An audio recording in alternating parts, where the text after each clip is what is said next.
사랑하는 성도님들, 오늘 새벽 저는 거울을 보며 깊은 생각에 잠겼습니다. 제 얼굴에 새겨진 주름 하나하나가 세월의 흔적이더군요. 문득 이런 질문이 마음을 스쳤습니다. 과연 인생의 가치는 얼마나 오래 사느냐에 달려 있을까? 혹시 여러분도 이런 생각 해보신 적 있으신가요? 요즘 100세 시대라고 하지만 정작 우리는 하루하루를 어떻게 살아가고 있습니까?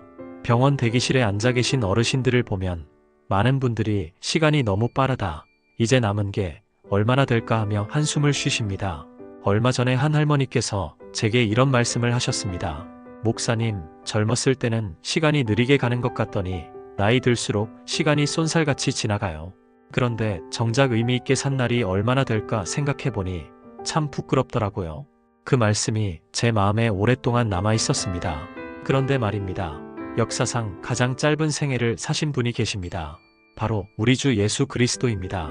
고작 33년. 요즘 기준으로 보면 한창 젊은 나이에 십자가에서 생을 마감하셨지요.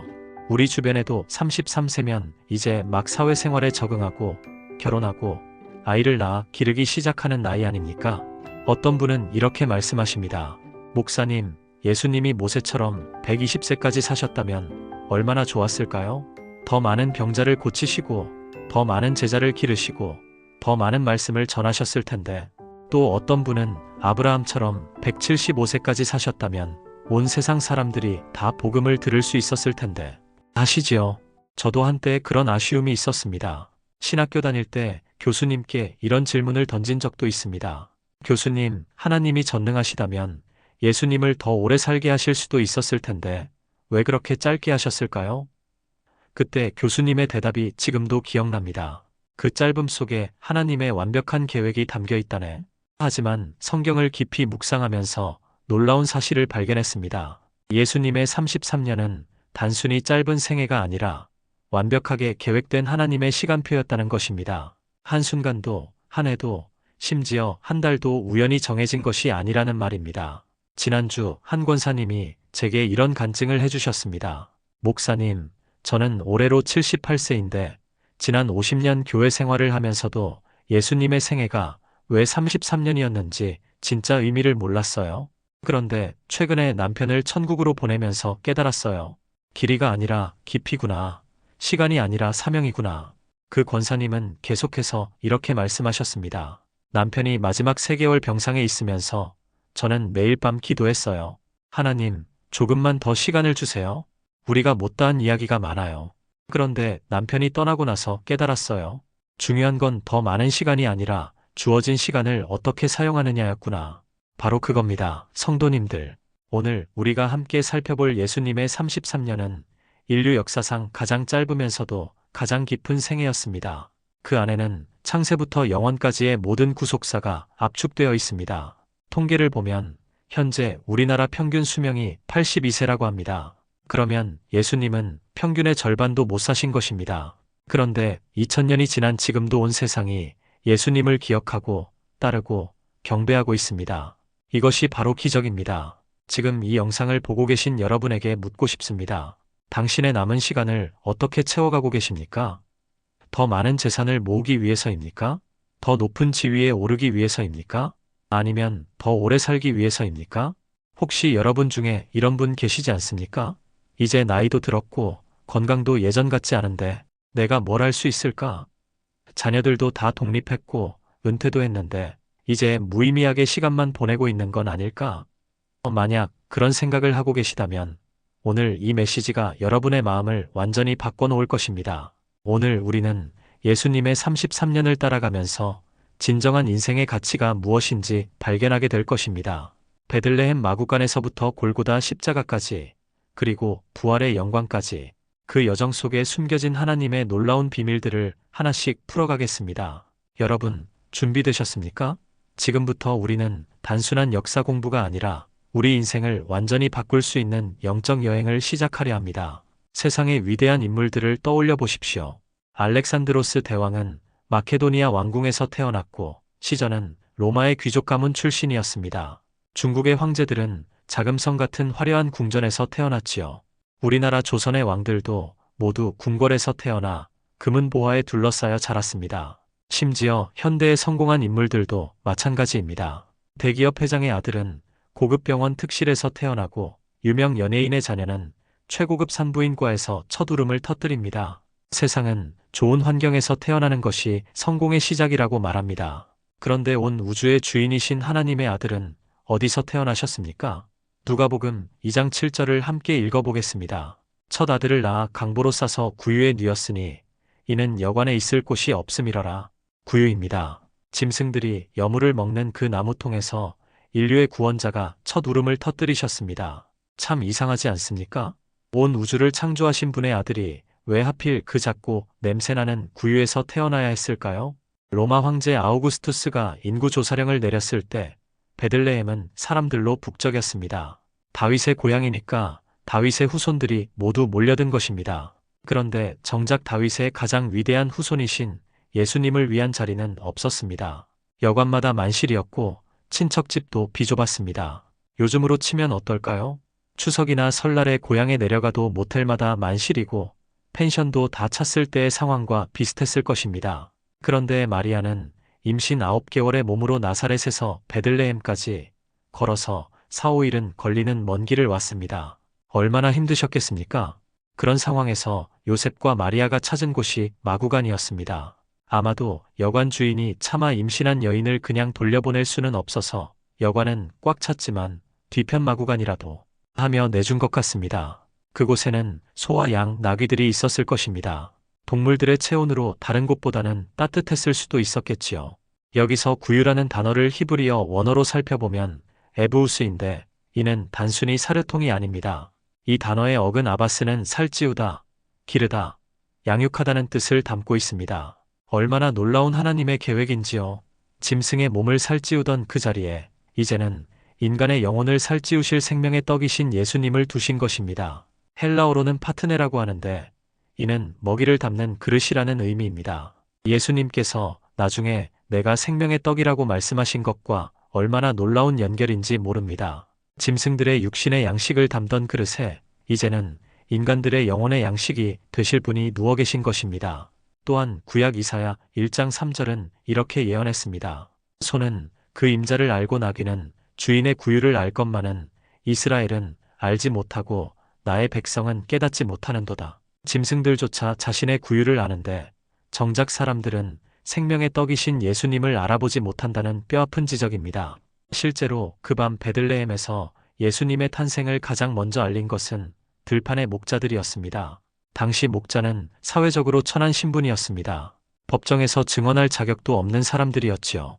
그런데 하나님은 바로 그들을 택하셔서 기쁜 소식의 첫 증인으로 삼으셨습니다. 사실 우리는 여기서 하나님의 놀라운 역사를 만나게 됩니다. 세상은 높은 곳에서 시작하는 것이 성공이라고 말하지만 하나님의 나라는 가장 낮은 곳에서 시작되었습니다.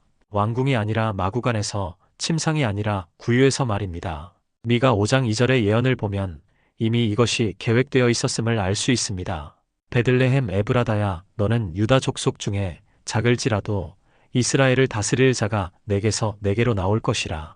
작을지라도 그에게서 다스릴 자가 나온다고 했습니다. 하나님은 작은 것을 통해 큰 일을 행하시는 분이십니다. 베들레헴이라는 이름 자체도 의미가 깊습니다. 히브리어로 베이트 레헴인데 베이트는 집, 레헴은 떡을 뜻합니다. 즉 떡집이라는 뜻입니다. 생명의 떡이신 예수님이 떡집에서 태어나신 것입니다.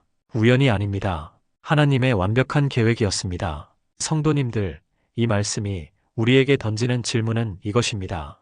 오늘 우리의 구유는 어디에 있습니까? 혹시 여러분도 지금 자신이 있는 자리가 너무 보잘것없다고 생각하고 계시지는 않습니까? 요즘 많은 시니어 성도님들이 이런 고민을 하십니다. 이제 자녀들도 다 컸고 은퇴도 했는데 나는 교회에서 무엇을 할 수 있을까? 나 같은 평범한 사람이 하나님께 쓰임 받을 수 있을까? 젊은 사람들처럼 컴퓨터도 잘 못하고 새로운 것들을 배우기도 어려운데 바로 여기에 베들레헴 구유의 답이 있습니다. 하나님은 화려한 궁전이 아니라 보잘것없는 마구간을 택하셨습니다. 높은 자리가 아니라 가장 낮은 자리를 선택하셨습니다. 첨단 시설이 아니라 가장 단순한 나무 구유를 아기 예수님의 첫 침상으로 삼으셨습니다. 통계청 자료에 따르면 우리나라 65세 이상 인구 중 32%가 우울감을 경험한다고 합니다. 그 주된 이유가 쓸모없다는 느낌, 소외감이라고 하더군요. 나는 이제 사회에 도움이 안 되는 짐덩어리 같다는 생각을 하신다는 것입니다. 하지만 성도님들, 예수님의 구유 탄생은 우리에게 이렇게 말씀하십니다. 하나님은 세상이 보잘것없다고 여기는 바로 그곳에서 가장 놀라운 일을 행하신다고 말입니다. 세상이 가치 없다고 여기는 그 자리에서 영원한 가치를 창조하신다는 것입니다. 지난달 우리 교회 김순자 권사님의 이야기를 들려드리고 싶습니다. 권사님은 올해 69세로 평생 남편과 함께 작은 구멍가게를 운영하며 살아오셨습니다. 자녀 교육비 때문에 늘 빠듯했고 교회에서도 특별한 직분 없이 그냥 평신도로 지내셨지요. 권사님은 자주 이런 말씀을 하셨습니다. 나는 글도 많이 못 배웠고 성경도 목사님들처럼 잘 아는 것도 아니고 그냥 평범한 사람이에요. 교회에서 무슨 큰 일을 할 수 있겠어요? 그런데 5년 전 남편이 중풍으로 쓰러진 후 권사님은 절망에 빠졌습니다. 하나님, 이제 가게 문 닫아야 하고 남편 간병해야 하는데 나는 교회에 더 이상 나갈 수도 없고 아무것도 할 수 없어요. 밤마다 눈물로 기도하셨다고 합니다. 그때 권사님이 붙잡은 말씀이 바로 베들레헴 구유의 이야기였습니다. 아, 예수님도 가장 보잘것없는 곳에서 시작하셨구나. 그럼 나도 내가 있는 이 자리에서 하나님을 섬길 수 있겠구나. 그래서 권사님이 시작한 게 뭔지 아십니까? 가게에 오는 동네 어르신들을 위해 작은 의자 몇 개를 놓고 따뜻한 차 한 잔씩 대접하기 시작한 겁니다. 그리고 자연스럽게 권사님, 요즘 어떻게 지내세요? 하며 안부를 물어보는 거예요. 처음에는 어르신들이 어색해 하셨다고 합니다. 괜찮아, 괜찮아. 우리가 뭐 하시면서 말입니다. 하지만 권사님이 진심으로 관심을 보이니까 점점 마음을 여시기 시작하더라는 거예요. 한 분은 며느리와의 갈등으로 마음이 아프다고 하시더군요. 또 한 분은 혼자 사시는데 밤에 잠이 잘 안 온다고 하시고요. 권사님은 그냥 들어만 줬습니다. 조언하려고 하지도 않고 그냥 아이고 그러셨구나 하면서 공감해 주셨어요. 그러다가 자연스럽게 그럼 우리 함께 기도해 볼까요? 하시게 된 거예요. 처음에는 아니야, 나는 안 믿어 하시던 분들도 권사님이 진짜 자신을 위해 기도해 주시는 걸 보니까 마음이 움직이더라는 겁니다. 놀라운 일이 일어났습니다. 그 작은 구멍가게가 동네 어르신들의 사랑방이 된 거예요. 외로운 독거노인들이 하나둘씩 모여들기 시작했고 권사님은 자연스럽게 그분들의 고민을 들어주고 함께 기도해주며 복음을 전하게 되었습니다. 지금까지 권사님을 통해 교회에 등록한 새 신자가 12명입니다. 모두 60세 이상 어르신들이에요. 작은 구멍가게의 구유에서 피어난 기적입니다. 여러분 보십시오. 권사님은 특별한 신학 공부를 하지도 않았고 화려한 은사를 받은 것도 아닙니다. 유창한 말솜씨가 있는 것도 아니고 멋진 강의 시설이 있는 것도 아닙니다. 그냥 자신이 있는 그 자리에서 작은 사랑을 나누기 시작했을 뿐입니다. 마치 베들레헴 마구간이 온 세상을 구원할 메시아를 품었듯이 그 작은 구멍가게가 하나님의 사랑을 나누는 통로가 된 것입니다. 구유가 예수님을 담았듯이 그 작은 가게가 하나님의 사랑을 담게 된 것입니다. 혹시 여러분 중에 이런 분 계시지 않습니까? 나는 이제 나이도 들었고 건강도 예전 같지 않고 교회에서 큰 일은 못해도 작은 일이라도 하고 싶은데 바로 그 마음이 구유의 마음입니다. 하나님은 그 작은 마음을 통해 놀라운 일들을 행하고 계십니다. 구유에는 또 하나의 특징이 있습니다. 그것은 열린 공간이라는 것입니다. 문이 잠겨 있지 않았습니다. 누구나 접근할 수 있는 곳이었습니다. 가난한 목자도 동방에서 온 이방인도 함께 모일 수 있는 곳. 하나님은 출발부터 인간의 조건을 무너뜨리셨습니다. 신분도 출신도 학벌도 상관없이 누구나 다가올 수 있는 열린 자리에서 시작하신 것입니다. 왕궁이었다면 경비병들이 막았을 것입니다. 궁전이었다면 신분을 확인했을 것입니다. 하지만 마구간은 그런 제약이 없었습니다. 이것이 바로 오늘 우리가 해야 할 일입니다. 내가 있는 그 자리를 구유처럼 만드는 것입니다. 누구나 편하게 다가올 수 있는 열린 공간으로 상처받은 사람들이 위로를 받을 수 있는 따뜻한 자리로 말입니다. 어떤 분은 아파트 경비실에서, 어떤 분은 동네 미용실에서, 또 어떤 분은 손주를 돌보는 집에서 그런 구유를 만들어가고 계십니다. 거창한 프로그램이나 화려한 시설이 아니라 따뜻한 마음 하나, 진심 어린 관심 하나로 시작되는 것입니다. 내가 있는 바로 그 자리가 사역지입니다. 아파트 경비실에서 일하시는 분은 그곳이, 시장에서 장사하시는 분은 그곳이, 손주를 돌보시는 분은 그곳이 하나님의 구유가 될 수 있습니다. 작은 것을 무시하지 마십시오. 구유는 작았지만 온 세상을 구원할 메시아를 담았습니다. 여러분의 작은 친절, 작은 섬김, 작은 기도도 하나님께는 크나큰 역사의 도구가 됩니다. 낮은 자리를 두려워하지 마십시오. 세상은 높은 자리를 추구하지만 하나님의 나라는 낮은 자리에서 시작됩니다. 섬김의 자리, 희생의 자리가 바로 영광의 자리입니다. 주님, 베들레헴 구유의 비밀을 깨닫게 하시니 감사합니다. 제가 지금 있는 이 자리가 보잘것없어 보여도 주님께는 귀한 사역지임을 믿습니다. 제 작은 섬김을 통해 주님의 사랑이 흘러가게 하시고 낮은 자리에서도 주님의 영광을 드러내는 삶이 되게 하소서. 예수님의 이름으로 기도드립니다. 아멘. 그런데 성도님들, 여기서 한 가지 더 궁금한 것이 있습니다. 예수님이 구유에서 태어나신 후 어떻게 지내셨을까요? 30년이라는 긴 시간을 나사렛에서 보내셨는데 왜 하나님의 아들이 그렇게 오랫동안 조용히 지내셨을까요? 혹시 그 침묵의 세월에도 하나님의 특별한 계획이 숨어 있는 건 아닐까요? 바로 그 질문의 답이 오늘 우리가 두 번째로 살펴볼 놀라운 비밀입니다. 예수님의 생애에서 가장 긴 시간을 차지하는 30년간의 침묵 기간 말입니다. 여러분, 생각해 보십시오. 예수님의 공생애는 고작 3년이었습니다. 그런데 그 전에 30년이나 되는 긴 시간을 나사렛이라는 작은 시골 마을에서 보내셨습니다. 세상을 구원하러 오신 하나님의 아들이 왜 그렇게 오랫동안 조용히 지내셨을까요? 혹시 여러분 중에 이런 생각해 보신 적 있으신가요? 내 인생의 절반 이상이 그냥 흘러가 버린 것 같다. 별다른 성과도 없고 특별할 것도 없는 평범한 나날들만 계속되는데 이게 정말 의미 있는 시간일까? 저도 목회 초기에 그런 고민을 많이 했습니다. 신학교를 졸업하고 작은 교회에서 사역을 시작했는데 처음 몇 년간은 정말 아무것도 일어나지 않는 것 같았거든요. 교인 수도 늘지 않고 특별한 부흥도 없고 그저 매주 설교 준비하고 신방하고 반복되는 일상만 계속되었습니다. 그때 한 선배 목사님이 제게 이런 말씀을 해주셨습니다. 젊은 목사님, 예수님도 30년을 기다리셨네. 그 기다림 속에 하나님의 깊은 뜻이 있었을 거야. 그 말씀이 제 마음에 깊이 박혔습니다. 누가복음 2장 52절을 함께 읽어보겠습니다. 예수는 지혜와 키가 자라가며 하나님과 사람에게 더욱 사랑스러워 가시더라. 이 한 구절 속에 예수님의 30년이 압축되어 있습니다. 겉으로는 평범해 보였지만 실제로는 놀라운 성장과 준비가 일어나고 있었던 것입니다. 여기서 지혜라는 단어를 헬라어 원어로 보면 소피아입니다. 이는 단순한 지식이 아니라 삶의 모든 영역에서 하나님의 뜻을 분별하고 실행할 수 있는 깊은 통찰력을 뜻합니다. 예수님은 30년 동안 이 소피아를 쌓아가고 계셨던 것입니다.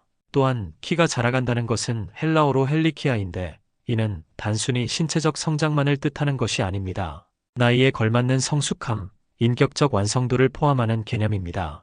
예수님은 하나님이시면서도 인간으로서 성장해가는 과정을 거치셨던 것입니다. 그런데 여기서 우리가 놓치지 말아야 할 중요한 사실이 하나 있습니다. 예수님은 그 30년을 어디서 보내셨습니까? 바로 목수의 집에서였습니다. 마가복음 6장 3절을 보면 사람들이 이렇게 말합니다. 이 사람이 마리아의 아들 목수가 아니냐? 목수라는 직업을 히브리어로는 나가르, 헬라어로는 텍톤이라고 합니다. 이는 단순히 나무만 다루는 사람이 아니라 돌도 다루고 집도 짓고 농기구도 만드는 종합기술자를 뜻했습니다.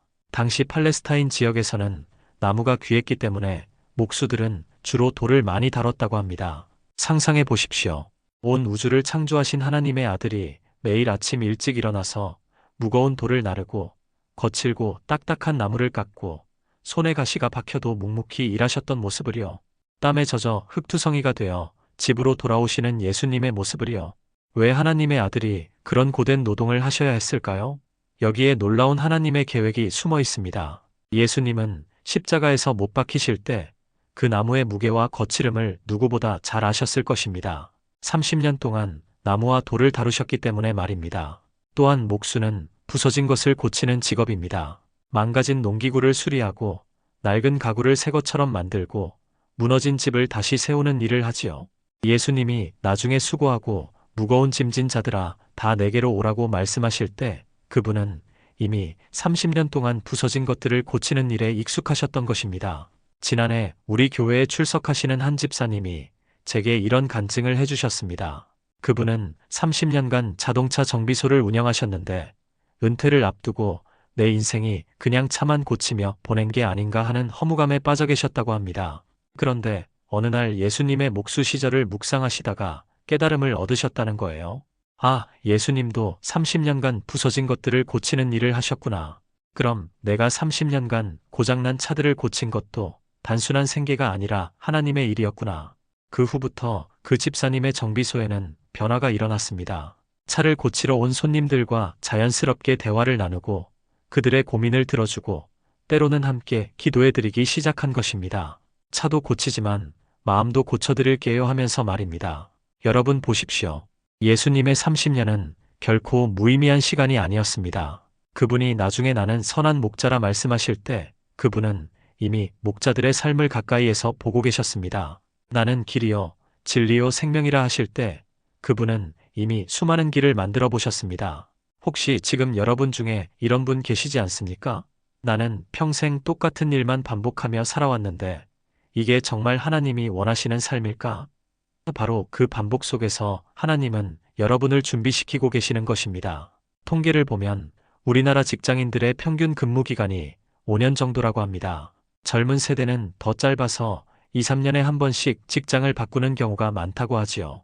하지만 예수님은 30년을 한 곳에서 한 가지 일을 하며 보내셨습니다. 현대 사회는 빠른 변화와 즉각적인 성과를 추구합니다. 3년 안에 성공하지 못하면 실패작이라고 여기고 10년을 준비하는 사람은 시대에 뒤떨어졌다고 말합니다. 하지만 하나님의 시간표는 다릅니다. 하나님은 깊이를 만드시는 분이십니다.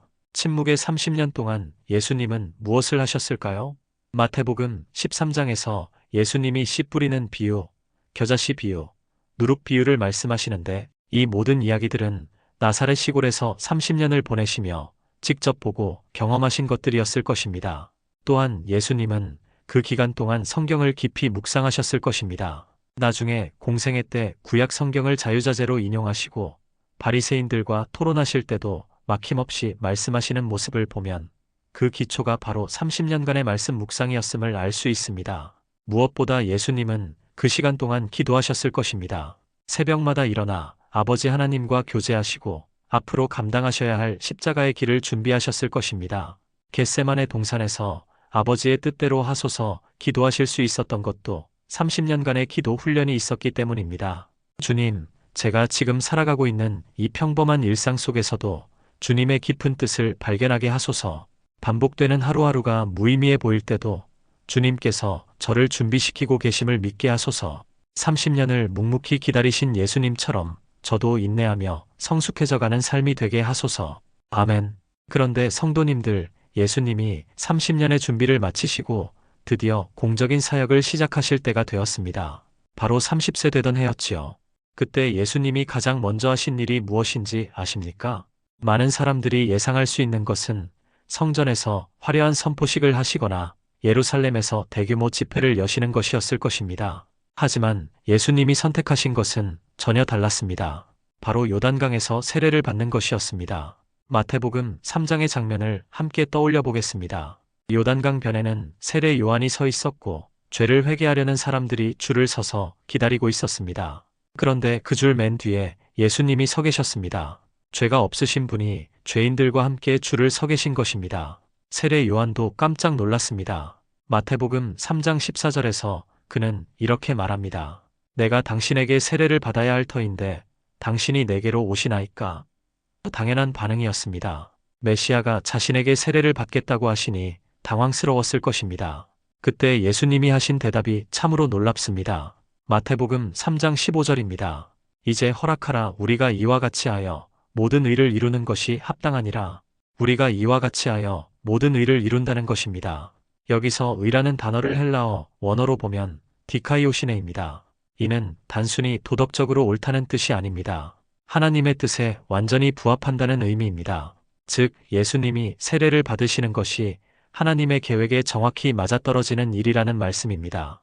그런데 여기서 예수님은 내가 하여 의를 이룬다고 하지 않으시고 우리가 하여 의를 이룬다고 하셨습니다. 이 작은 단어 하나에 얼마나 깊은 의미가 담겨 있는지 모릅니다. 예수님은 혼자서 구원 사역을 이루시는 것이 아니라 세례 요한과 함께 나아가 모든 사람들과 함께 하나님의 뜻을 이루어가고 계신다는 것입니다. 30세라는 나이도 의미가 깊습니다. 구약시대에 제사장이나 레위인이 성막에서 봉사할 수 있는 나이가 바로 30세부터였습니다. 민수기 4장 3절을 보면 30세 이상으로 50세까지 회막에서 일하기 위하여 그 역사에 참가할 만한 모든 자를 계수하되라고 기록되어 있습니다. 또한 다윗이 이스라엘의 왕이 된 나이도 30세였습니다. 사무엘하 5장 4절에서 다윗이 왕이 될 때에 나이 30세라고 했습니다. 요셉이 애굽에서 총리가 된 나이도 30세였습니다. 창세기 41장 46절입니다. 요셉이 애굽 왕 바로 앞에 설 때에 나이 30세였더라. 즉 30세는 하나님 앞에서 중요한 사명을 감당하기 시작하는 나이였던 것입니다. 예수님도 정확히 그때가 되어서야 공적인 사역을 시작하신 것입니다. 세례를 받으시는 순간 놀라운 일이 벌어졌습니다. 마태복음 3장 16장 17절입니다. 예수께서 세례를 받으시고 곧 물에서 올라오실새 하늘이 열리고 하나님의 성령이 비둘기같이 내려 그의 위에 임하시더니 하늘로부터 소리가 있어 말씀하시되 이는 내 사랑하는 아들이요 내 기뻐하는 자라 하시니라. 하늘이 열렸습니다. 헬라어로 아네오이고인데 이는 단순히 열린 것이 아니라 찢어진 상태를 뜻합니다. 마가복음에서는 스키조라는 단어를 쓰는데 이는 완전히 갈라진 상태를 의미합니다. 아담과 하와의 범죄 이후 닫혀졌던 하늘이 다시 열린 것입니다. 성령이 비둘기같이 임하셨습니다. 왜 하필 비둘기였을까요? 비둘기는 평화와 순결의 상징입니다. 또한 노아의 방주에서 비둘기가 감람나무 잎을 물고 돌아왔을 때 그것은 하나님의 진노가 그치고 새로운 시대가 시작됨을 의미했습니다. 마찬가지로 예수님에게 성령이 비둘기같이 임하신 것은 새로운 구원의 시대가 시작됨을 알리는 신호였습니다. 그리고 하늘에서 음성이 들렸습니다. 이는 내 사랑하는 아들이요 내 기뻐하는 자라. 이 말씀은 시편 2편 7절과 이사야 42장 1절의 내용을 결합한 것입니다.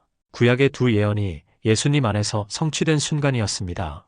여기서 우리가 놓치지 말아야 할 것이 있습니다. 하나님, 아버지가 내 기뻐하는 자라고 하신 것은 예수님이 아직 아무 일도 하지 않으셨을 때였다는 점입니다. 병을 고치시기 전에, 기적을 행하시기 전에, 심지어 한 번의 설교를 하시기도 전에 하나님은 예수님을 기뻐하고 계셨습니다. 이것이 우리에게 주는 메시지는 참으로 위로가 됩니다. 하나님은 우리가 무언가 대단한 성과를 내기 전에도 큰 업적을 이루기 전에도 우리를 사랑하고 계신다는 것입니다. 30년간의 침묵과 준비 자체를 하나님은 기뻐하고 계셨던 것입니다. 요즘 많은 시니어 성도님들이 이런 고민을 하십니다. 나는 이제 뭔가 큰일을 할 수 있는 나이도 지났고 체력도 없는데 하나님이 나를 기뻐하실까? 바로 여기에 답이 있습니다. 하나님은 우리의 성과가 아니라 우리 자체를 기뻐하십니다. 몇 년 전 우리 교회에 한 할아버지가 계셨습니다. 85세의 고령으로 거동이 불편해서 휠체어를 타고 다니셨지요. 어느 날 그분이 제게 이런 말씀을 하셨습니다. 목사님, 나는 이제 교회에서 아무 일도 할 수 없어요. 기도도 제대로 못하겠고 성경도 눈이 안 보여서 읽기 힘들고 하나님이 나를 쓸데없다고 생각하시는 건 아닐까요? 그때 제가 그분께 들려드린 이야기가 바로 예수님의 세례 장면이었습니다. 할아버지, 하나님은 예수님이 아무 일도 하지 않으셨을 때 기뻐하고 사랑한다고 하셨어요. 할아버지께서 지금 무엇을 하시든 안 하시든 하나님은 할아버지를 사랑하시고 기뻐하세요. 그 후 그 할아버지의 표정이 완전히 달라졌습니다. 무거운 짐을 내려놓은 것 같은 평안한 미소를 지으셨지요.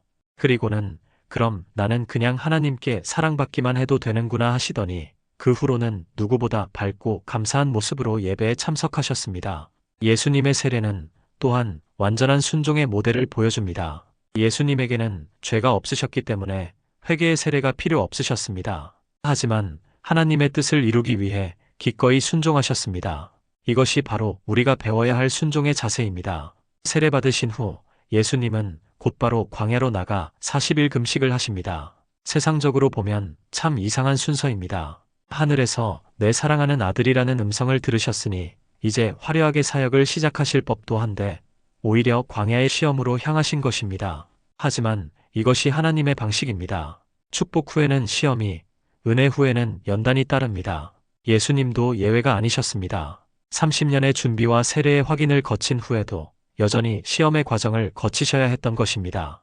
주님, 30년을 기다리시고 세례로 순종을 보이신 예수님을 본받게 하소서. 저에게도 때가 있고 순서가 있음을 인정하며 성급하게 앞서 나가지 않고 주님의 때를 기다리는 믿음을 주소서. 그리고 제가 무엇을 하든 하지 않든 주님께서 저를 사랑하고 계심을 믿고 감사하며 살아가게 하소서. 예수님의 이름으로 기도드립니다. 아멘. 자, 그런데 여러분, 예수님이 세례를 받으시고 성령의 임재를 확인하신 후에 어디로 가셨는지 아십니까? 많은 사람들이 예상하는 것과는 정반대의 길을 가셨습니다. 화려한 성전이 아니라 메마른 광야로, 사람들의 환호가 아니라 적막한 침묵 속으로 말입니다. 과연 그 광야에서 무슨 일이 벌어졌을까요? 바로 그 광야에서 인류 역사상 가장 치열한 영적 전쟁이 벌어졌습니다. 마태복음 4장 1절을 보면 그때에 예수께서 성령에게 이끌리어 마귀에게 시험을 받으러 광야로 가사라고 기록되어 있습니다. 여기서 우리가 놓치지 말아야 할 중요한 사실이 있습니다. 예수님이 광야로 가신 것은 우연이 아니었다는 점입니다. 성령께서 이끄셨다고 했습니다. 헬라어 원어로는 아나고인데 이는 단순히 인도하는 것이 아니라 강하게 이끌어 올린다는 뜻입니다. 마가복음에서는 더 강한 표현인 에크발로를 써서 성령이 그를 광야로 내쫓으시니라고 했습니다. 즉 광야 시험은 하나님의 계획 안에 있었던 필수 과정이었습니다. 30년의 준비와 세례의 확인을 거쳤지만 공적 사역을 시작하기 전에 반드시 통과해야 할 관문이 있었던 것입니다. 40일 금식을 하셨다고 했습니다. 왜 하필 40일이었을까요? 성경에서 40이라는 숫자는 시험과 연단의 기간을 뜻합니다. 노아 때 비가 40일 내렸고 이스라엘 백성이 광야에서 40년을 지냈으며 모세가 시내산에서 40일을 금식했습니다. 엘리야도 호렙산까지 40일을 갔지요. 광야는 어떤 곳일까요? 유대 광야는 예루살렘 동쪽에서 사해까지 이어지는 메마른 땅입니다. 낮에는 섭씨 40도가 넘고 밤에는 영하로 내려가는 극한의 환경입니다. 물도 없고 먹을 것도 없는 죽음의 땅이지요. 그곳에서 40일을 지내시며 금식하셨으니 예수님의 육체적 고통이 얼마나 극심하셨을지 상상이 됩니다. 그런데 바로 그 순간 사탄이 나타났습니다. 마태복음 4장 3절입니다. 시험하는 자가 예수께 나아와서 이르되 내가 만일 하나님의 아들이거든 이 돌들로 하여금 떡덩이가 되게 하라. 첫 번째 시험이었습니다. 얼마나 교묘한 유혹인지 모릅니다. 40일을 굶으신 예수님께 가장 절실한 것은 음식이었을 것입니다. 그런데 사탄은 내가 하나님의 아들이라면이라는 말로 시작했습니다. 얼마 전 세례 받으실 때 하늘에서 내 사랑하는 아들이라는 음성을 들으셨는데 그것을 이용한 것입니다. 사탄의 논리는 이랬습니다. 하나님의 아들이라면 굶을 이유가 뭐가 있어? 능력이 있으니까 써봐. 이 돌멩이들을 떡으로 바꾸면 되잖아. 합리적으로 들립니다. 능력도 있고 필요도 있으니까 사용하라는 것이지요. 하지만 이것은 단순한 배고픔의 문제가 아니었습니다. 이는 하나님의 뜻보다 자신의 필요를 앞세우라는 유혹이었습니다. 하나님이 금식하라고 하셨는데 그 명령을 어기고 자신의 능력으로 해결하라는 것이었습니다. 예수님의 대답이 놀랍습니다. 마태복음 4장 4절입니다. 사람이 떡으로만 살 것이 아니요 하나님의 입으로부터 나오는 모든 말씀으로 살 것이라. 이는 신명기 8장 3절의 말씀을 인용하신 것입니다. 이스라엘 백성이 광야에서 40년간 만나를 먹으며 배운 교훈이었습니다. 여기서 모든 말씀이라는 표현을 헬라어로 보면 판티 레마티입니다. 레마는 하나님이 특정 상황에서 주시는 구체적인 말씀을 뜻합니다. 즉, 지금 이 순간 하나님이 원하시는 것은 금식이며 그 뜻에 순종하는 것이 떡보다 더 중요하다는 말씀입니다. 요즘 우리 주변에도 이런 유혹이 많지 않습니까? 하나님을 믿으면 복을 받는다며? 그럼 왜 내가 이렇게 고생하고 있어? 능력이 있으면 써봐 하는 식으로 말입니다. 특히 경제적으로 어려울 때나 건강이 좋지 않을 때 이런 목소리가 더 크게 들리지요. 지난해 우리 교회 한 권사님이 이런 간증을 해주셨습니다. 남편이 사업에 실패해서 집까지 넘어가게 된 상황이었는데 어떤 분이 권사님은 교회에서 그렇게 열심히 봉사했는데 하나님이 왜 이런 시련을 주시냐고 하더라는 거예요. 그때 권사님이 마음속으로 정말 많은 갈등이 있었다고 합니다. 정말 그렇네. 내가 11조도 꼬박꼬박 했고 교회 일도 열심히 했는데 하나님이 왜 나를 이렇게 버려두시지? 하는 생각이 들더라는 거예요. 하지만 그때 권사님이 붙잡은 말씀이 바로 예수님이 광야에서 하신 이 답변이었습니다. 사람이 떡으로만 살 것이 아니요 하나님의 입으로 나오는 모든 말씀으로 살 것이라. 물질적인 것보다 하나님의 뜻이 더 소중하다는 깨달음을 얻으셨다는 거예요. 그 후 권사님 부부는 집을 정리하고 작은 전셋집으로 이사를 갔습니다. 하지만 오히려 그때부터 마음에 평안이 왔다고 하세요. 하나님의 뜻대로 살자, 물질보다는 말씀대로 살자 하는 결단을 내린 후로는 감사와 기쁨이 넘쳤다는 것입니다. 사탄의 두 번째 시험은 더욱 교묘했습니다. 마태복음 4장 5장 6절입니다. 이에 마귀가 예수를 거룩한 성 곧 성전 꼭대기에 세우고 이르되 내가 만일 하나님의 아들이거든 뛰어내리라 기록되었어되 그가 너를 위하여 그의 사자들을 명하시리니 그들이 손으로 너를 받들어 발이 돌에 부딪히지 않게 하리로다 하니라. 이번에는 사탄이 성경까지 인용했습니다. 시편 91편 11장 12절의 말씀이지요. 그가 너를 위하여 그의 천사들을 명령하사 내 모든 길에서 너를 지키게 하심이라. 그들이 그들의 손으로 너를 붙들어 발이 돌에 부딪히지 않게 하리로다. 얼마나 그럴듯한 논리인지 모릅니다. 하나님의 아들이라면 하나님이 보호해 주실 것 아니야? 성경에도 그렇게 약속되어 있잖아. 그럼 믿음을 보여봐. 뛰어내려봐. 이것은 하나님을 시험하라는 유혹이었습니다. 성전 꼭대기는 얼마나 높았을까요?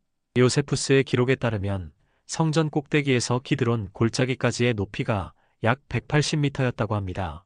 지금의 아파트 60층 높이입니다. 그곳에서 뛰어내린다면 기적이 일어나지 않고서는 살 수 없었을 것입니다. 예수님의 대답이 다시 한번 놀랍습니다. 마태복음 4장 7절입니다. 또 기록되었으되 주 너의 하나님을 시험하지 말라 하였느니라. 이는 신명기 6장 16절의 말씀입니다.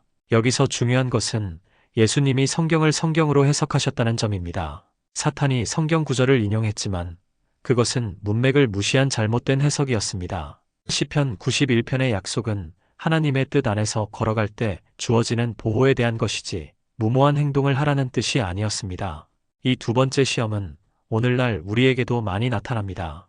믿음이 있다면 병원에 가지 말고 기도만 해. 진짜 믿음이 있다면 이렇게 해봐 하는 식으로 하나님을 시험하라고 유혹하는 것들 말입니다. 몇 년 전 한 성도가 저에게 이런 상담을 해왔습니다. 당뇨가 심해서 인슐린 주사를 맞아야 하는 상황인데 어떤 분이 진짜 믿음이 있다면 약에 의존하지 말고 기도로만 낫기를 구해보라고 하더라는 거예요. 저는 그분에게 예수님의 이 두 번째 시험 이야기를 들려드렸습니다. 하나님을 시험하는 것과 하나님을 의지하는 것은 다릅니다. 하나님이 주신 의학기술을 거부하고 무모한 선택을 하는 것은 믿음이 아니라 시험입니다. 그 성도는 그 후 안심하고 치료를 받으며 동시에 기도도 열심히 하셨습니다. 마지막 세 번째 시험이 가장 큰 것이었습니다. 마태복음 4장 8절 9절입니다. 마귀가 또 그를 데리고 지극히 높은 산으로 가서 천하 만국과 그 영광을 보여주며 이르되 만일 내가 엎드려 나에게 절하면 이 모든 것을 내게 주리라. 이번에는 아예 노골적으로 나왔습니다. 권력과 영광을 주겠다는 것입니다. 그런데 생각해보면 예수님이 오신 목적이 바로 만국을 다스리시는 것이었습니다. 십자가의 고통 없이, 죽음의 고통 없이 그 목적을 이룰 수 있다면 얼마나 매력적이었을까요? 사탄의 제안은 이랬습니다. 내가 원하는 것을 내가 다 줄 수 있어. 십자가 같은 고통스러운 길 갈 필요 없어. 그냥 나에게 절 한 번만 하면 돼. 간단하지? 그 과정은 무시하고 결과만 취하라는 유혹이었습니다. 하지만 예수님의 대답은 단호했습니다. 마태복음 4장 10절입니다. 사탄아 물러가라 기록되었으되 주 너의 하나님께 경배하고 다만 그를 섬기라 하였느니라. 이는 신명기 6장 13절과 10장 20절의 말씀입니다. 여기서 물러가라는 말을 헬라어로 보면 위파게입니다. 이는 명령형으로 지금 당장 꺼져라는 강한 표현입니다. 예수님이 사탄에게 하신 말씀 중 가장 강하고 단호한 어조였습니다. 그리고 다만 그를 섬기라 해서 다만이라는 단어가 중요합니다. 헬라어로 모노스인데 오직, 오로지, 단독으로라는 뜻입니다. 하나님만을, 오직 하나님만을 섬기겠다는 절대적 선언이었습니다. 이 세 번째 시험이 우리에게 주는 교훈은 무엇일까요? 세상의 성공과 영광을 얻기 위해 타협하지 말라는 것입니다. 하나님의 뜻보다 세상의 인정을 더 원하게 될 때 우리는 이 세 번째 시험에 빠지게 됩니다. 요즘 많은 성도들이 이런 고민을 합니다. 교회 일에만 너무 매달리다 보니 세상에서의 성공을 놓친 것 같아. 다른 사람들처럼 좀 더 현실적으로 살 걸 그랬나? 특히 은퇴를 앞둔 시니어들 중에 이런 아쉬움을 갖는 분들이 많으세요. 하지만 예수님의 모범은 분명합니다. 어떤 세상적 성공도 하나님께 대한 순종보다 소중하지 않다는 것입니다. 하나님만을 섬기는 것이 가장 큰 영광이라는 것입니다. 마태복음 4장 11절에서 놀라운 일이 일어납니다. 이에 마귀는 예수를 떠나고 천사들이 나와서 수종드니라. 시험이 끝나자 천사들이 나타나서 섬겼다는 것입니다.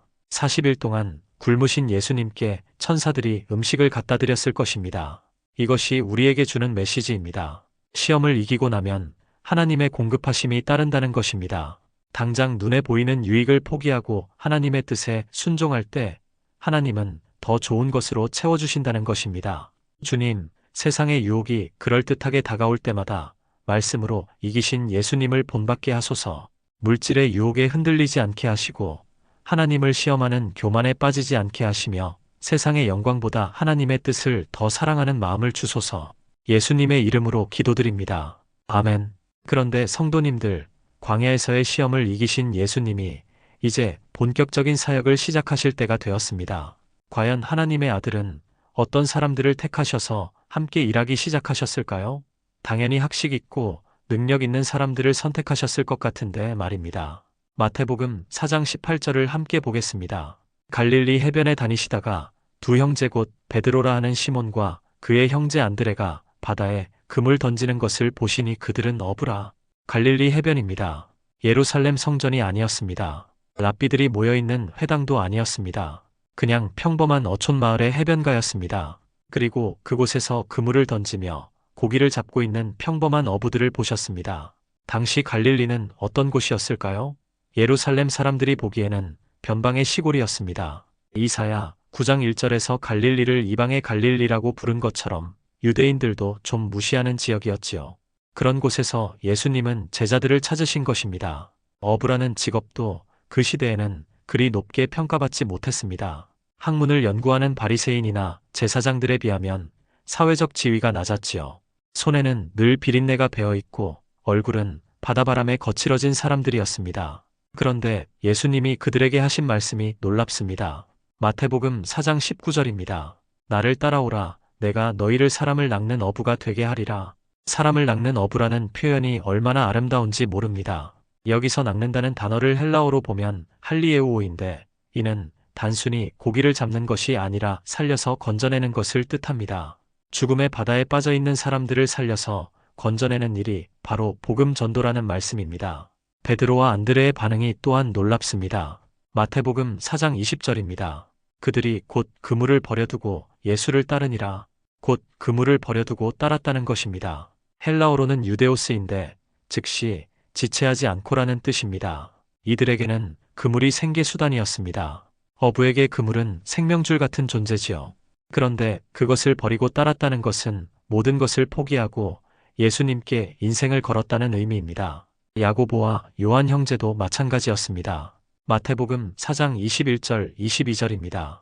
거기서 더 가시다가 다른 두 형제 곧 세베대의 아들 야고보와 그의 형제 요한이 그의 아버지 세베대와 함께 배에서 그물 깁는 것을 보시고 부르시니 그들이 곧 배와 아버지를 버려두고 예수를 따르니라. 이들은 베드로와 안드레보다는 좀 더 나은 처지였던 것 같습니다. 배도 있었고 아버지와 함께 가업을 이어가고 있었으니까요. 마가복음을 보면 그들에게는 품꾼들도 있었다고 했습니다. 그런데 그 모든 것을 버리고 예수님을 따른 것입니다. 여기서 우리가 주목해야 할 것은 예수님이 그들의 과거나 자격을 묻지 않으셨다는 점입니다. 너희가 무슨 학교를 나왔느냐? 어떤 경력이 있느냐? 성경 지식이 얼마나 되느냐? 이런 질문을 하지 않으셨습니다. 그냥 나를 따라오라고 하셨습니다. 또한 그들이 지금 무엇을 하고 있는지도 중요하게 여기지 않으셨습니다. 베드로와 안드레는 그물을 던지고 있었고 야고보와 요한은 그물을 깁고 있었습니다. 평범한 일상이었지요. 그런데 바로 그 일상 속에서 부르신 것입니다. 이것이 우리에게 주는 위로와 소망이 얼마나 큰지 모릅니다. 하나님은 우리의 조건이나 자격을 보시는 것이 아니라 부르심에 응답하는 마음을 보신다는 것입니다. 요즘 많은 시니어 성도님들이 이런 고민을 하십니다. 나이도 많이 들었고 배운 것도 별로 없는데 내가 하나님께 쓰임받을 수 있을까? 젊은 사람들처럼 새로운 것들을 빨리 배우지도 못하고 체력도 예전 같지 않은데 하지만 예수님이 갈릴리 어부들을 부르신 이유를 생각해 보십시오. 그들이 뛰어나서가 아니라 순수하고 순종적이었기 때문입니다. 복잡한 이론보다는 단순한 믿음이, 화려한 능력보다는 겸손한 마음이 더 소중했던 것입니다. 작년에 우리 교회에서 있었던 일입니다. 78세 되신 김할아버지가 계셨는데 평생 농사만 지으며 사신 분이었습니다. 글도 많이 못 배우셨고 스마트폰도 잘 다루지 못하셨지요. 그런데 어느 날 저에게 이렇게 말씀하시더군요. 목사님, 나도 전도를 해보고 싶은데 말주변도 없고 성경도 잘 모르는 내가 무슨 전도를 하겠어요? 저는 그분께 갈릴리 어부들의 이야기를 들려드렸습니다. 할아버지, 예수님은 학자들을 부르지 않으시고 어부들을 부르셨어요. 중요한 건 말 잘하는 것이 아니라 진심 어린 마음이에요. 그 후 김할아버지가 시작하신 일이 무엇인지 아십니까? 매일 아침 동네 한 바퀴를 돌면서 홀로 사시는 어르신들 댁에 들러 안녕히 주무셨어요? 하고 안부를 묻기 시작하신 것입니다. 특별한 전도법을 쓴 것이 아니라 그냥 관심과 사랑을 보여주신 것이지요. 그런데 놀라운 일이 일어났습니다. 그렇게 꾸준히 관심을 보이시니까 어르신들이 김할아버지를 기다리게 된 것입니다. 우리 김씨 왔나? 하면서요.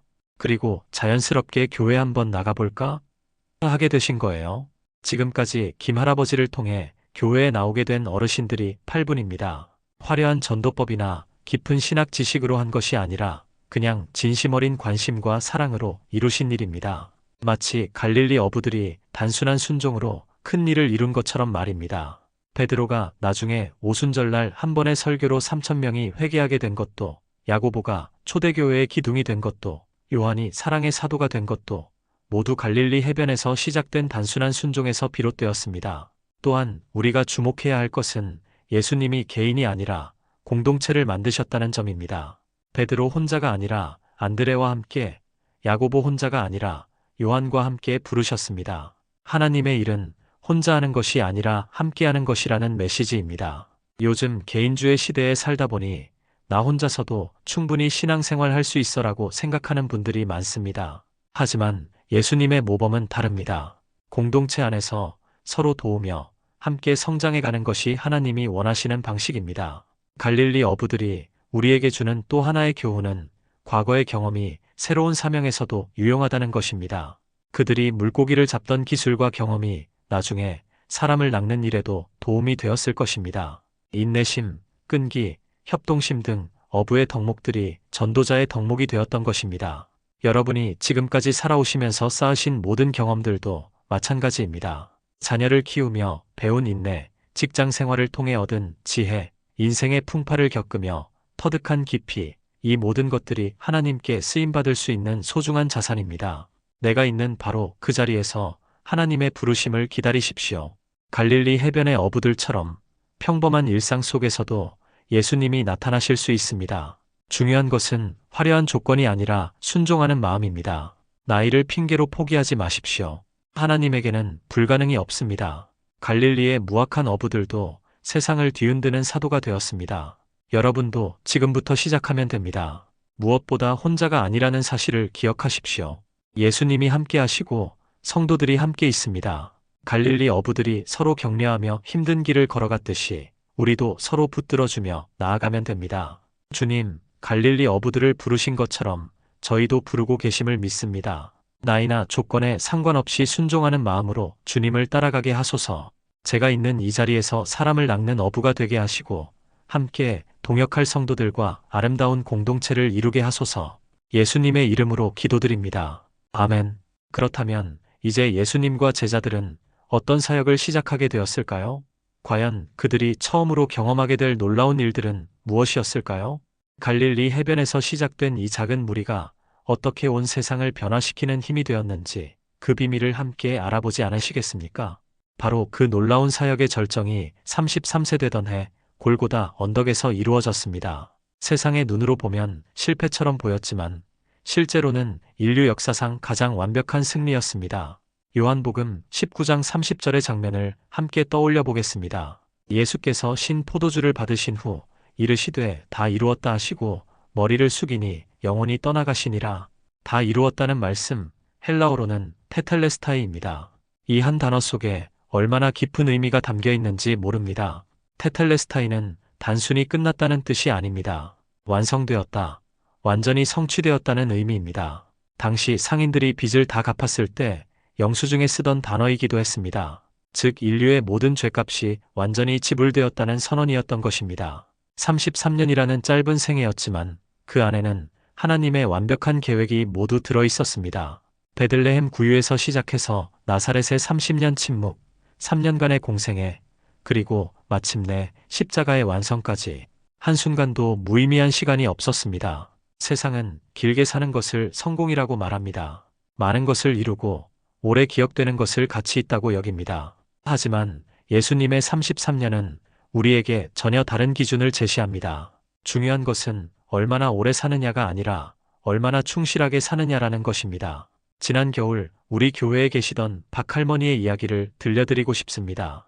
할머니는 89세의 고령으로 몸이 많이 불편하셨습니다. 어느 날 저에게 이런 말씀을 하셨어요. 목사님, 나는 이제 아무것도 할 수 없는 짐덩어리 같아요. 빨리 하나님이 데려가셨으면 좋겠어요. 그때 제가 할머니께 여쭤봤습니다. 할머니, 예수님이 십자가에서 하신 마지막 말씀이 뭔지 아세요? 다 이루었다고 하셨지요. 맞습니다. 그럼 할머니도 지금까지 89년을 사시면서 이루신 게 정말 아무것도 없을까요? 할머니는 잠시 생각하시더니 눈물을 글썽이며 말씀하셨습니다. 그러고 보니 6남매를 다 키웠고 모두 믿음으로 잘 자라게 했고 교회도 50년 넘게 다녔네요. 바로 그겁니다. 할머니도 충분히 많은 것을 이루셨어요.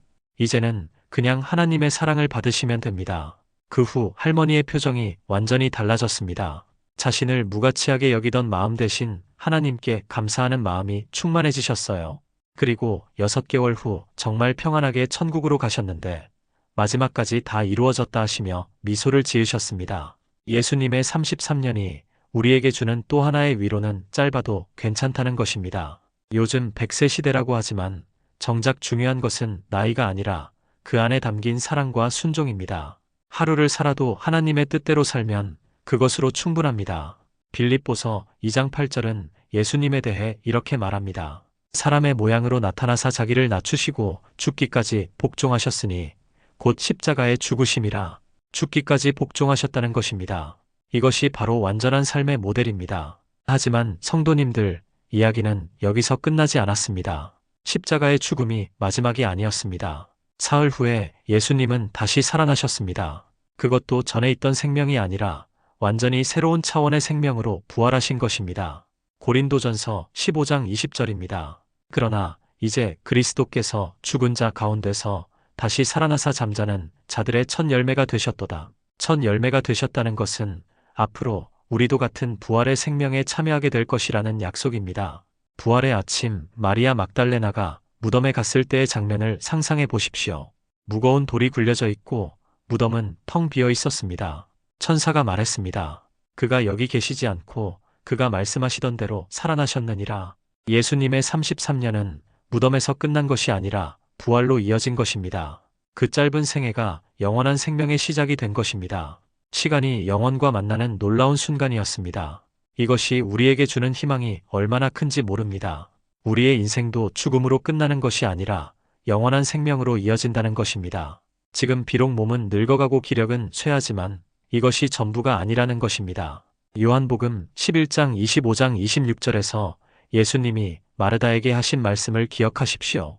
나는 부활이요 생명이니 나를 믿는 자는 죽어도 살겠고 무릇 살아서 나를 믿는 자는 영원히 죽지 아니하리니 이것을 내가 믿느냐. 믿는 자는 영원히 죽지 않는다는 약속입니다. 육체의 죽음은 잠깐의 잠일 뿐이고 진짜 생명은 예수님과 함께 영원히 계속된다는 것입니다. 몇 년 전 우리 교회 김 집사님이 암 진단을 받으셨을 때의 일입니다. 처음에는 절망하셨지만 예수님의 부활을 묵상하면서 마음에 평안이 왔다고 하셨어요. 목사님, 예수님도 죽음을 통과하셨는데 나라고 못할 게 뭐가 있겠어요? 어차피 부활의 소망이 있으니까 두렵지 않아요. 그 집사님은 2년간의 투병 생활 동안 오히려 더욱 밝고 감사하게 지내셨습니다. 병원에 입원할 때도 잠깐 다녀올게요 하시며 웃으셨고 마지막 순간에도 먼저 가서 기다리고 있을게요 하시며 평안히 떠나셨습니다. 예수님의 33년은 우리에게 이런 소망을 주었습니다. 죽음이 끝이 아니라 시작이라는 소망을, 이 땅의 삶이 전부가 아니라 영원한 삶의 준비 과정이라는 소망을 말입니다. 그러므로 성도님들, 우리도 예수님처럼 충실한 하루하루를 살아가면 됩니다. 33년을 사시든 83년을 사시든 93년을 사시든 중요한 것은 그 안에서 하나님의 뜻을 이루어가는 것입니다. 오늘 하루도 의미 있게 사십시오. 가족을 사랑하고 이웃을 섬기고 하나님께 감사하며 사십시오. 작은 일이라도 정성껏 하고 작은 친절이라도 베풀어 보십시오. 그런 하루하루가 모여서 의미 있는 인생이 되는 것입니다. 그리고 언젠가 우리도 다 이루었다 고백할 수 있기를 바랍니다. 후회 없이 감사함으로 평안히 이 땅의 생을 마감하고 영원한 생명으로 나아갈 수 있기를 소망합니다. 주님, 예수님의 33년을 통해 진정한 삶의 가치가 무엇인지 깨닫게 하시니 감사합니다. 저희도 주어진 시간이 길든 짧든 충실하게 살아가게 하시고 죽음을 두려워하지 않고 부활의 소망을 품고 살아가게 하소서. 마지막 날에 다 이루었다 고백할 수 있는 삶이 되게 하소서. 예수님의 이름으로 기도드립니다. 아멘. 사랑하는 성도님들, 예수님의 33년 생애를 통해 우리가 발견한 놀라운 비밀들을 기억하시기 바랍니다. 낮은 곳에서 시작하셔도 영광스러우셨고 30년을 기다리셔도 완벽한 때였으며 3년의 사역으로도 온 세상을 변화시키셨고 33세의 짧은 생애로도 영원한 구원을 이루셨습니다. 우리의 인생도 그와 같을 수 있다는 소망을 품고 오늘부터 새롭게 시작해 보십시오. 사랑하는 성도님들, 오늘 우리는 예수님의 33년 생애를 통해 7가지 놀라운 비밀을 발견했습니다. 첫째, 베들레헴 구유에서 배운 것은 하나님은 가장 낮은 곳에서 가장 큰 일을 시작하신다는 것이었습니다. 여러분이 지금 있는 그 자리가 보잘것없어 보여도 그곳이 바로 하나님의 영광이 시작될 구유라는 것을 기억하십시오. 둘째, 나사렛의 30년 침묵을 통해 깨달은 것은 하나님의 시간표는 우리와 다르다는 것이었습니다. 준비하는 시간, 기다리는 시간도 모두 하나님의 계획 안에 있습니다. 지금 아무것도 일어나지 않는 것 같아도 하나님은 깊이에서 일하고 계십니다. 셋째, 요단강 세례에서 확인한 것은 하나님은 우리가 무엇을 성취하기 전에도 우리를 사랑하고 기뻐하신다는 것이었습니다. 여러분의 가치는 성과에 달려있지 않습니다. 그저 존재하는 것만으로도 하나님께는 소중한 존재입니다. 넷째, 광야 40일 시험을 통해 배운 것은 말씀의 능력이었습니다. 세상의 유혹이 그럴듯하게 다가와도 하나님의 말씀 한 구절이면 충분히 이길 수 있습니다. 물질의 유혹에도, 교만의 시험에도, 세상 영광의 미혹에도 말씀으로 승리할 수 있습니다. 다섯째, 갈릴리에서 평범한 어부들을 부르신 것을 보며 확신한 것은 하나님은 조건이나 자격을 보시지 않는다는 것이었습니다. 나이도, 학벌도, 경력도 상관없습니다. 순종하는 마음만 있으면 하나님께 크게 쓰임받을 수 있습니다.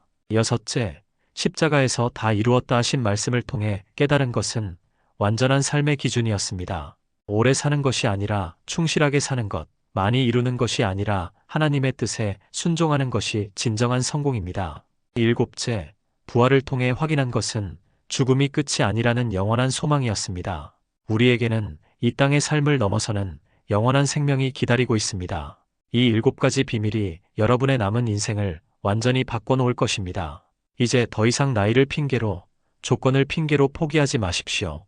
예수님의 33년이 온 세상을 바꾼 것처럼 여러분의 남은 시간도 놀라운 변화의 시간이 될 수 있습니다. 그런데 성도님들, 이 모든 것을 아는 것만으로는 충분하지 않습니다. 실제로 삶에 적용해야 합니다. 오늘 밤부터 당장 시작할 수 있는 7가지 실천을 제안드립니다. 먼저 구유의 마음을 실천해 보십시오. 내가 있는 그 자리를 하나님의 사역지로 여기고 누구든지 편안하게 다가올 수 있는 열린 공간으로 만들어 보세요. 아파트 엘리베이터에서든, 동네 마트에서든, 손주와 함께 있는 놀이터에서든 그곳을 작은 구유로 만들어 보십시오. 작은 관심 하나, 따뜻한 미소 하나부터 시작하면 됩니다. 김순자 권사님이 구멍가게에서 차 한잔 대접하며 시작하신 것처럼 여러분도 작은 친절부터 시작해 보세요. 둘째로는 침묵의 30년을 본받아 기다림의 훈련을 해보십시오. 성급하게 결과를 요구하지 말고 하나님의 때를 기다리는 인내를 배워보세요. 매일 아침 10분씩이라도 조용히 앉아서 하나님과 교제하는 시간을 가져보십시오. 기도하기 어려우면 그냥 앉아 계시기만 해도 됩니다. 예수님도 30년을 조용히 기다리셨습니다. 우리도 서두르지 말고 하나님과 함께 머무는 법을 배워봅시다. 셋째로는 매일 아침 거울을 보며 이렇게 고백해 보십시오. 하나님께서 나를 사랑하신다. 내가 무엇을 해도 하지 않아도 하나님은 나를 기뻐하신다. 자격지심이나 열등감에 빠질 때마다 요단강에서 들린 하늘의 음성을 기억하십시오. 넷째로는 말씀으로 하루를 시작하십시오. 아침에 눈을 뜨면 가장 먼저 성경 한 구절을 읽어보세요. 어려운 해석이 필요 없습니다. 그냥 소리내어 읽고 그 말씀을 마음에 새기며 하루를 시작하는 것만으로도 충분합니다. 예수님이 광야에서 사탄의 시험을 이기신 것은 복잡한 신학 이론이 아니라 간단한 성경 말씀 한 구절이었다는 것을 기억하십시오. 다섯째로는 내 주변의 갈릴리를 찾아보십시오. 누가 나의 베드로가 될 수 있을까? 누가 나의 요한이 될 수 있을까? 둘러보세요. 혼자가 아니라 함께 신앙의 길을 걸어갈 동료를 찾아보십시오. 교회 안에서든 밖에서든 먼저 다가가서 함께 기도해 볼까요? 함께 말씀 나눠볼까요? 하며 손을 내밀어 보세요. 김할아버지가 동네 어르신들께 관심을 보이며 시작하신 것처럼 말입니다. 여섯째로는 매일 밤 잠들기 전에 오늘 하루를 되돌아보며 감사 기도를 드려보십시오. 주님, 오늘도 주님의 뜻 안에서 하루를 살게 하셔서 감사합니다. 비록 작은 일들이었지만 주님께서 기뻐하시는 일을 했기를 원합니다. 큰 성과가 없어도 괜찮습니다. 예수님도 다 이루었다 하시기까지 33년이 걸렸습니다. 우리도 서두르지 말고 하루하루 충실하게 살아가면 됩니다. 일곱째로는 죽음을 두려워하지 마십시오. 대신 영원한 소망을 품고 사십시오. 몸은 늙어가고 기력은 쇠해도 우리 안에는 영원한 생명이 있습니다. 부활의 예수님이 우리와 함께 계시고 언젠가 우리도 그분과 같은 영광의 몸으로 다시 살아날 것입니다. 박 할머니가 다 이루었다 하시며 평안히 떠나가신 것처럼 김 집사님이 먼저 가서 기다리겠다 하시며 미소 지으신 것처럼 우리도 그런 평안한 마음으로 매일을 살아가십시오. 사랑하는 성도님들, 이 7가지를 모두 다 완벽하게 해야 한다고 부담 갖지 마십시오. 하루에 하나씩, 일주일에 하나씩 천천히 시작하면 됩니다. 중요한 것은 시작하는 것입니다. 오늘 밤 이 말씀을 붙잡고 기도해 보십시오. 주님, 예수님의 33년을 통해 참된 삶의 가치를 가르쳐 주셔서 감사합니다. 이제 저도 제가 있는 이 자리에서 주님의 뜻을 이루어가고 싶습니다. 나이와 조건에 상관없이 주님께 쓰임받는 삶이 되게 하소서. 그리고 내일 아침부터 작은 것 하나라도 실천해 보십시오. 엘리베이터에서 만난 이웃에게 따뜻한 인사 한 번, 가족에게 사랑한다는 말 한마디, 하나님께 감사하다는 기도 한 줄. 이런 작은 것들이 모여서 예수님과 같은 아름다운 삶을 만들어갈 것입니다. 혹시 지금도 나는 너무 늦었다. 나는 이미 늙었다. 나는 아무것도 할 수 없다 하며 포기하고 계시는 분이 계십니까? 절대로 그렇지 않습니다. 하나님께는 불가능이 없고 늦은 때라는 것도 없습니다. 갈릴리의 무학한 어부들도 세상을 변화시키는 사도가 되었습니다. 구멍가게 권사님도 12명의 새 신자를 교회로 인도했습니다. 78세 김할아버지도 8분의 어르신을 전도했습니다. 89세 박할머니도 마지막까지 하나님께 영광을 돌렸습니다. 여러분도 할 수 있습니다. 아니, 이미 하고 계십니다. 지금까지 살아오신 그 자체가 하나님께는 소중한 작품입니다. 이제는 그것을 인정하고 감사하고 더 나아가 남은 시간을 더욱 의미 있게 채워가시기 바랍니다. 마지막으로 여러분께 부탁드리고 싶은 것이 있습니다. 오늘 이 메시지가 은혜가 되셨다면 혼자만 간직하지 마시고 나누어 주십시오. 여러분 주변에도 나이 때문에, 조건 때문에 포기하고 있는 분들이 많이 계실 것입니다. 그분들에게 예수님의 33년 이야기를 들려주십시오. 우리에게도 소망이 있다.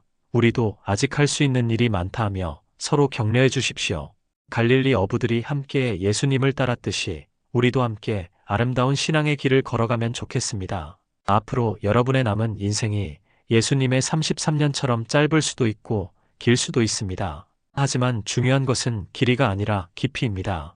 하루를 살아도 하나님의 뜻 안에서, 1년을 살아도 주님과 함께, 10년을 살아도 사랑으로 가득한 그런 삶을 살아가시기를 간절히 바랍니다.